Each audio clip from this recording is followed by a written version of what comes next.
சகோதரி வந்து comment பண்ணியிருக்காப்புல, bro சவுதிக்கு வந்து 5 மாசம் ஆகுது. எனக்கு இந்த வீட்ல வேலை செய்ய பிடிக்கல. நான் ஊருக்கு போணும். அதுக்கு என்ன வழி இருக்கா? அப்படின்னு சொல்லி கேட்டிருக்காப்புல. உங்க ஃப்ரெண்ட் எல்லாருக்கும் ஷேர் பண்ணிருங்க. அப்புறம் வீடியோ சேவ் பண்ணி வச்சுக்கோங்க.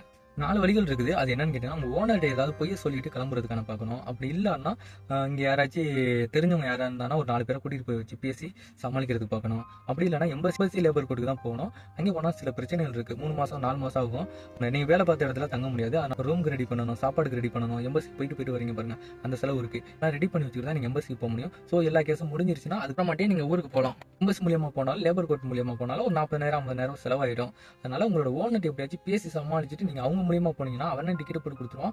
ஸோ இதெல்லாம் சரிப்பட்டு வரலன்னா உங்களுக்கு பாருங்க விசா ஒரு ஆள் கொடுத்தாப்ல ஊர்ல அவரை பிடிக்கணும். அவர்கிட்ட போயிட்டு உங்க ஃபேமிலி ரீதியா போயிட்டு கேஸ் கொடுத்துருவேன் அப்படி இப்படி சொல்லுவேன்னு சொல்லி மிரட்டனா உங்க ஓனர்ட்ட பேசி ஈஸியா எடுத்துருவாங்க. இதை தவிர வேற எந்த வழியும் கிடையாது. இந்த ஃபார்மாலிட்டி வந்துட்டு சவுதிக்கு மட்டும் கிடையாது. துபாய், கத்தார், அதுக்கப்புறம் மலேசியா, சிங்கப்பூர் எல்லா நாட்டுக்குமே ஒரே மாதிரி தான் இருக்கும். அந்த வீடியோ பிடிச்சனா லைக் பண்ணுங்க, ஃபாலோ பண்ணுங்க. வேற